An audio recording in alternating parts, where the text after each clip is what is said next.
장모는 평생을 검소하게 살아온 인물이었다. 손에 쥘 수 있는 돈은 언제나 빠듯했지만 가족에게는 넉넉한 미소를 아끼지 않았다. 그런 그녀가 말년에 접어들어 마지막 희망처럼 손을 내민 것이 바로 지역주택조합이었다. 은퇴 이후의 노후를 위한 발판이라 여겼고 조합원 설명회에서 들려온 장밋빛 미래는 그녀의 가슴을 뛰게 만들었다. 그러나 그 모든 기대는 서류 속 함정과 허위 분양, 복잡한 토지 계약 속에서 천천히 무너져 내렸다. 처음에는 자존심이 허락하지 않았다. 사위에게, 딸에게, 누구에게도 말할 수 없었다. 시간이 흐를수록 빚은 눈덩이처럼 불어나 억대에 이르렀고 장모는 어느 날 혼자 주방 구석에 앉아 있었다. 창밖으로 스며든 해가 사라질 때까지 그녀는 꼼짝도 하지 않았다. 그저 한숨과 함께 깊이 침잠했다. 죽음마저 현실보다 가벼워 보이던 날 뜻밖에도 사위가 모든 것을 알아챘다. 사위는 말없이 모든 서류를 정리했고 그 막대한 채무를 대신 갚았다. 별다른 질책도 힐난도 없었다. 단 한마디만 남겼다. 다시는 그런데 손대지 마세요. 장모는 끝내 참았던 눈물을 터뜨렸다. 무너졌던 자존심 위에 남은 것이 감사와 후회뿐이었기에 그 눈물은 다만 인간으로서의 최소한의 자각이었고 남은 삶에 대한 다짐이었다. 그날 이후 장모는 변했다. 늦은 나이에도 불구하고 책을 펼쳤고 강의를 들었고 새벽마다 법원 경매 사이트를 들여다보았다. 그녀는 이제 피해자라는 껍데기를 벗고 학습자라는 이름으로 다시 서 있었다. 세상이 억울한 사람을 모른 채에도 그녀는 스스로 자신을 구해낼 길을 찾고자 했다. 수차례의 낙찰 실패, 고된 권리 분석, 잔금 마련의 불안정한 밤이 지나고 마침내 한 채의 다가구 주택을 낙찰받았다. 담보대출로 시작된 그 건물은 작은 방 몇 개가 전부였으나 그 속에서 매달 임차인의 월세는 장모에게 진짜 수익이 되어 돌아왔다. 장모는 자주 통장을 들여다보았다. 몇 년 전 빈 잔고만 남아있던 그 통장이 이제는 천천히 차오르고 있었다. 그녀는 여전히 화려한 옷은 입지 않았고 여전히 시장에서 직접 장을 봤으며 때로는 버스 안에서 고개를 숙인 채 졸기도 했다. 그러나 그 모든 일상 속에서 그녀의 등은 예전보다 단단해져 있었다. 더 이상 아무도 그녀를 속일 수 없었다. 더 이상 어떤 투자 유혹도 그녀의 마음을 흔들지 못했다. 장모는 어느 날 햇살이 가득한 창가에 앉아 손으로 커피잔을 감쌌다. 종이장 위에는 다음 경매 물건의 권리 관계가 인쇄되어 있었다. 그녀는 천천히 웃었다. 고통이 그녀를 무너뜨렸지만 배움과 책임은 다시 일으켜 세운 것이었다. 그리고 그녀는 스스로 그 길을 걸어냈다. 장모가 처음 지역주택조합에 가입하게 된 것은 동네 지인의 권유 때문이었다. 교회에서 알게 된 이웃 아주머니는 자신의 딸도 그 조합에 들어갔다며 가격이 싸고 위치도 괜찮다고 권했다. 장모는 몇 번 망설였지만 주변에서 다들 가입하고 있다는 이야기에 점차 마음이 흔들렸다. 전세살이도 지겨웠고 남은 노후를 위해선 안정된 보금자리가 필요했다. 결국 조합 사무실을 직접 방문했고 화려한 조감도와 인근 시세 대비 저렴한 분양가를 보며 마음을 굳혔다. 마치 미래의 아파트 단지에서 손주들과 산책하는 자신을 그리는 듯한 감정에 젖어들었다. 하지만 조합은 서서히 문제를 드러내기 시작했다. 토지 확보가 완료되지 않았다는 소문이 돌았고 조합장이 수시로 바뀌었다. 서류상으로는 멀쩡해 보였지만 내부적으로는 갈등이 심화되고 있었다. 어느 날부터는 연락이 잘 되지 않았고 공사 일정은 몇 번이고 연기되었다. 장모는 점점 불안해졌다. 그럼에도 불구하고 이미 납입한 수천만 원의 조합비와 중도금이 발목을 잡고 있었다. 마치 늪에 빠진 듯 더 이상 빠져나올 수 없었다. 결국 조합은 해산 수순에 들어갔고 뒤따르는 것은 소송과 채무통보뿐이었다. 법원에서 날아온 내용 증명 봉투를 받아든 날 장모는 정신을 잃을 뻔했다. 조합과 시공사 그리고 금융기관 간에 얽힌 관계 속에서 그녀는 연대보증의 이름으로 포함되어 있었고 예기치 않게도 억대 가까운 채무가 그녀의 앞으로 넘어와 있었다. 갚을 길 없는 빚, 이자까지 불어나며 감당하기 어려운 압박은 점점 그녀를 삶의 경계 밖으로 내몰았다. 그녀는 몇 차례 다리 위를 서성였고 수면제를 손에 들기도 했다. 그런 와중에 사위가 이 사실을 알게 되었다. 장모는 모든 걸 숨기려 했지만 그녀가 이상하리만치 무기력해졌다는 걸 눈치챈 사위는 결국 금융 서류를 확인하게 되었고 그제야 실상을 파악했다. 사위는 회사를 다니며 모아둔 비상금과 일부 대출을 동원해 장모의 빚을 정리했다. 장모는 아무 말도 하지 못한 채 무너져 울었다. 자존심이 무너진 것이 아니라 그 고요한 배려와 침묵 속에서 진심이 느껴졌기 때문이었다. 이후 장모는 무언의 결심을 했다. 더는 누구에게도 의지하지 않겠다는 다짐이었다. 경제적 지식이 전무했던 자신을 부끄러워했고 세상 돌아가는 원리를 몰랐던 과거를 반성했다. 그녀는 가까운 도서관에서 부동산 입문서를 빌려 읽었고 동사무소 문화센터에서 열리는 부동산 실전 강의에도 참여했다. 심지어 온라인 강의를 듣기 위해 태블릿을 구입하고 하루에 몇 시간씩 영상을 시청하며 필기를 하기도 했다. 가장 관심을 갖게 된 분야는 법원 경매였다. 싸게 낙찰받아 재건축이나 월세 수익을 얻는 구조에 매료되었다. 어렵고 복잡한 권리 분석도 포기하지 않았고 등기부등본을 해석하는 법부터 경매 공고문을 분석하는 노하우까지 하나하나 익혔다. 젊은 사람들 틈에 섞여 법원 경매장을 찾을 때면 위축되기도 했지만 그녀는 묵묵히 모든 물건을 눈으로 확인하고 메모했다. 그러던 어느 날 서울 외곽의 한 다가구 주택이 장모의 눈에 들어왔다. 오래된 건물이었으나 위치가 괜찮았고 이미 세입자들도 일부 거주 중이었다. 장모는 입찰을 결정했고 경쟁자가 많지 않았던 덕분에 생각보다 낮은 가격에 낙찰을 받을 수 있었다. 이후 대출을 활용해 잔금을 치렀고 직접 등기 이전과 세입자 응대까지 해냈다. 처음 받아본 월세는 많지 않았지만 통장에 일정 금액이 매달 입금되는 안정감은 말로 표현하기 어려웠다. 그 건물은 장모의 인생을 바꾸었다. 무력했던 과거의 자신을 딛고 스스로 기회를 만들고 수익을 창출할 수 있다는 사실은 삶의 태도마저 바꾸어 놓았다. 이후 장모는 또 다른 경매 물건을 눈여겨보며 투자자로서의 길을 차근차근 걷기 시작했다. 무너졌던 인생은 다시 세워졌고 그 중심에는 결코 무너지지 않겠다는 의지가 자리 잡고 있었다. 과거의 고통은 더 이상 그녀를 짓누르지 않았다.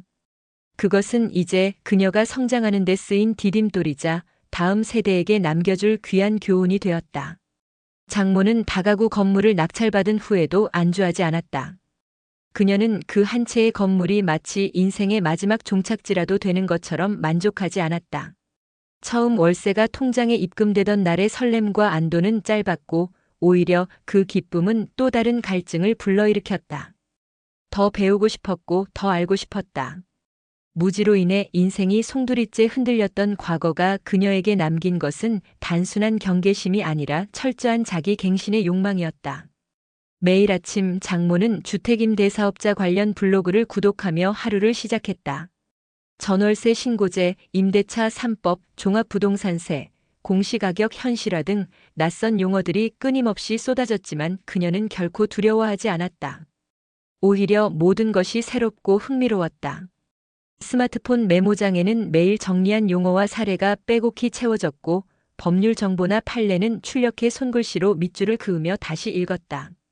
그녀의 책상 위에는 이제 조리도구보다 부동산 책과 프린트물, 붉은색 형광펜이 먼저 자리를 차지하고 있었다.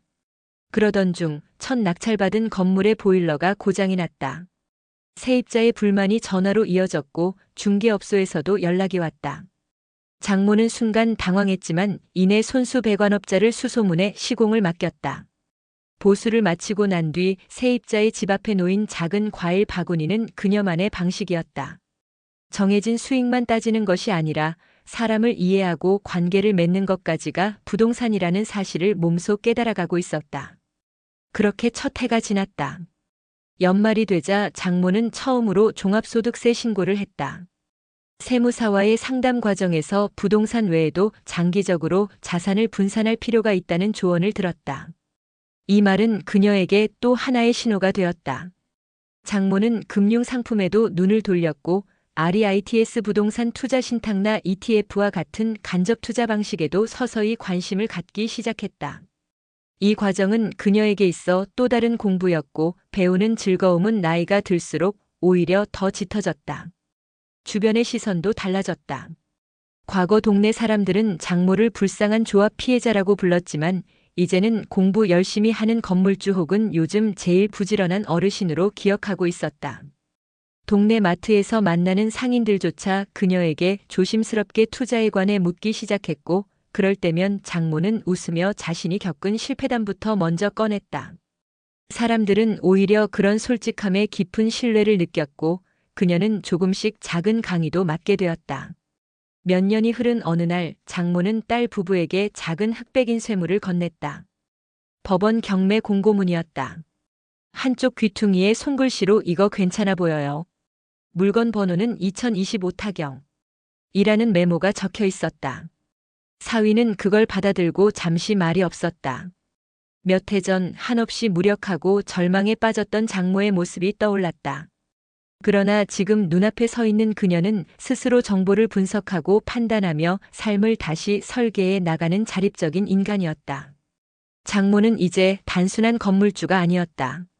실패로부터 삶의 구조를 다시 세운 생존자였고, 무지에서 벗어나 지식으로 나아간 실천가였다.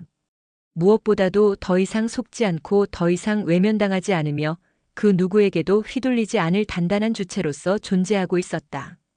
그녀가 앉아있는 작은 사무실 책상 위에는 새로 인쇄한 경매 일정표와 함께 손때 묻은 노트 한 권이 놓여 있었다. 거기에는 수십 개의 물건 분석 메모와 함께 이런 문장이 조용히 적혀 있었다. 다시 시작하는데 늦은 나이란 없다. 무너진 자리에서 피어나는 용기가 가장 단단한 뿌리다. 그해 겨울 장모는 새벽마다 지하철을 타고 도시 외곽의 노후 다세대 밀집 지역을 다녔다. 대부분의 사람들이 잠에 빠져 있는 시각, 그녀는 두꺼운 패딩 속에 지도와 메모지를 숨기고 있었다. 작은 손전등을 준비해 새벽의 골목을 살폈고 부동산 중개업소의 철문에 붙은 임대 현황표를 하나하나 확인하며 물건지 인근의 분위기를 체감했다. 무언가를 이루기 위해 움직이는 사람의 걸음은 절대 가볍지 않았다. 그러나 그 무게는 절망의 그것이 아니라 신념과 끈기의 무게였다. 첫 번째 낙찰받은 다가구 건물은 그녀에게 많은 것을 가르쳤다. 단순히 소유의 기쁨만이 아니었다.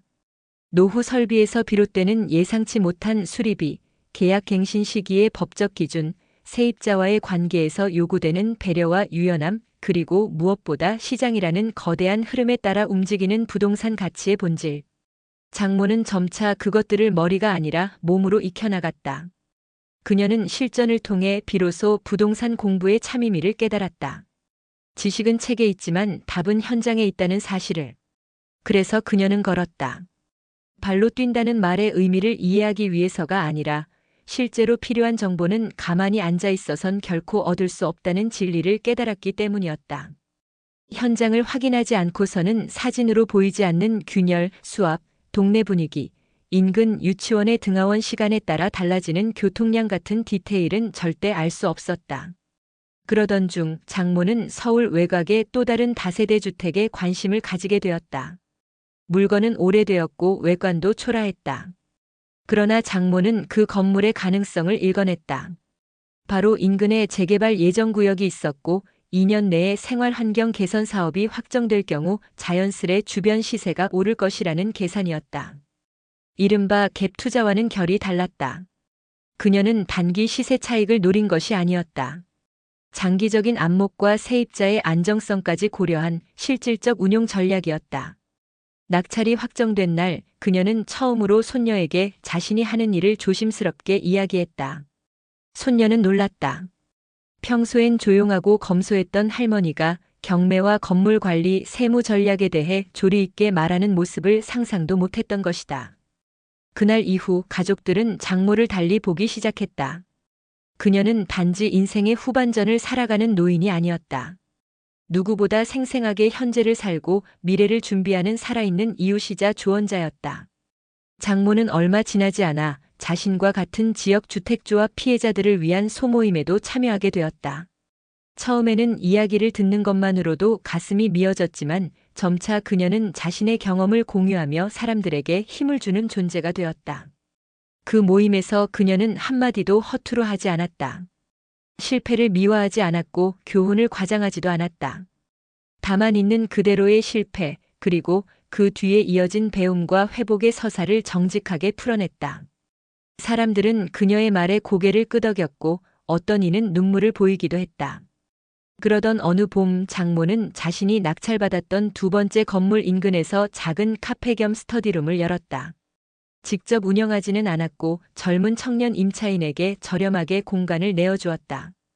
대신 한 달에 한 번 부동산 실전 강의나 경매 초보 설명회를 이 공간에서 열었다. 그녀는 강단에 서지 않았고 대신 구석 자리에 앉아 조용히 사람들의 질문을 경청했다. 때때로 요청이 있을 때만 마이크를 잡았고 짧게 이야기했다. 나도 여기 앉아있던 때가 있었어요. 무지에서 무너졌고 너무 늦었다고 생각했어요. 그런데 사람이 배우고 움직이면 삶은 반드시 반응합니다. 시간은 늦어도 의지는 늦지 않더군요. 그녀의 말은 교훈이 아니라 증언이었다. 살아온 이가 말하는 삶의 증언. 그것은 숫자나 이론보다 훨씬 더 깊게 사람들의 마음에 박혔다. 장모는 이제 더 이상 과거의 피해자가 아니었다. 그녀는 자신이 겪은 모든 고통을 공부의 재료로 삼았고 그 실패를 딛고 걸은 발걸음으로 수많은 사람에게 길이 되었다. 조용한 저녁이면 그녀는 여전히 손에 책을 들었다. 공부를 그만둘 생각은 없었다. 부동산 시장은 언제나 변하고 배움은 끝이 없기 때문이다. 그리고 그녀는 안다. 사람의 삶이 진정으로 회복되는 순간은 단지 손실을 만회했을 때가 아니라 그 손실 위에 자신만의 이야기를 다시 써내려갈 때라는 것을. 여름의 끝자락 장모는 조용히 세 번째 경매 입찰에 참여했다. 이번에는 서울보다는 조금 더 외곽에 개발이 본격화되기 전의 신도시 인근이었다. 입지가 완전히 확정되지 않은 중간지대, 낡은 소형 근린생활시설이 대상이었다. 많은 이들이 애매하다고 말했고 공실 위험이 크다며 입찰을 주저했다. 그러나 장모는 그 지역의 도시계획안을 몇 달 전부터 주의 깊게 읽고 있었고 국토교통부의 보도자료와 지자체의 예산안을 교차 분석한 결과 이 지역이 향후 5년 내 중심 상업지구로 전환될 가능성이 높다는 사실을 읽어낸 상태였다. 무엇보다도 그녀는 시간이 주는 가치를 믿고 있었다. 지금은 허허벌판처럼 보여도 3년 뒤에 이 거리가 달라질 것이라는 예감은 단순한 직감이 아닌 근거 있는 확신이었다. 입찰에 성공한 날 장모는 세입자가 없는 비어있는 1층 점포 앞에 서서 한참 동안 바닥을 바라보았다. 콘크리트 바닥에 여기저기 금이 가 있었고 오래 방치된 공간 특유의 냄새가 코를 찔렀다. 그러나 그녀는 그 모든 것이 오히려 기회라는 사실을 알고 있었다. 직접 도배와 바닥 보수 공사를 수소문에 맡기고 공간을 깨끗하게 비운 뒤에는 동네 중개소를 돌며 발로 뛰었다. 주변 임대료 시세를 수집하고 조건을 낮춰도 장기 임차인을 유치할 수 있다는 계획을 세웠다. 그렇게 몇 달이 지나자 1층 점포에는 작은 구두 수선소가 문을 열었다. 외국인 이주 노동자가 운영하는 가게였고 인근의 대규모 산업단지가 형성되고 있는 만큼 수요는 안정적이었다. 장모는 초기 몇 달간은 월세를 낮추고 대신 계약 기간을 길게 설정했다. 그녀는 단기 차익보다 안정성과 인간적인 신뢰의 가치를 두었다. 자신이 옛날에 겪었던 불안정한 전세살이와 매달 걱정했던 월세 납부일을 기억하고 있었기 때문이다. 그 건물은 시간이 지나며 조용히 가치를 드러내기 시작했다. 맞은편 도로에 편의점이 들어섰고 주변에는 소형 오피스텔 공사가 시작되었다.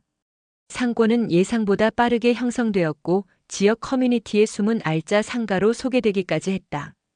장모는 인근 상인들로부터 조심스레 다른 매물도 추천받기 시작했고 일부 중개업자들은 그녀에게 공동투자 제안을 하기도 했다. 그러나 그녀는 늘 조심스러웠고 자신이 직접 이해하지 못하는 사업에는 한 발짝도 물러서지 않았다. 배운 대로 확인한 만큼만 움직였다. 한편 그녀는 자신의 경험을 정리하기 시작했다. 처음 겪었던 지역주택조합 사기부터 경매를 알게 된 계기, 처음 입찰에서의 실패와 두려움, 그리고 점점 축적되어가는 지식과 실전 경험까지. 이를 단순히 기록으로 남기는 데 그치지 않고 다른 이들에게 도움이 되길 바랐다. 그래서 조용히 블로그를 하나 개설했다. 늦깎이 건물주의 실전기라는 제목으로 한 달에 한두 편씩 짧은 글을 써올렸다. 말투는 담백했고 실패담도 과장 없이 담겨 있었다. 그 글은 점점 입소문을 탔고 초보 투자자들과 고령자들 사이에서 조용히 퍼져나갔다. 장모는 글을 통해 사람들과 소통하면서 자신이 혼자만의 싸움을 한 것이 아님을 깨달았다. 생각보다 많은 사람들이 뒤늦은 시작을 앞에 두고 주저하고 있었고, 특히 여성 고령자들 가운데는 재정적 독립에 대한 갈망은 있지만 두려움과 무지로 인해 아무것도 시도하지 못하는 이들이 많았다. 장모는 그런 독자들을 위해 상담 메일도 받아주기 시작했고, 자신이 경험한 시행착오와 극복의 과정들을 정리해 간단한 워크북도 만들었다. 어느 해 가을 구청에서 시니어 시민 대상 강연 요청이 들어왔다. 장모는 망설였으나 결국 승낙했다.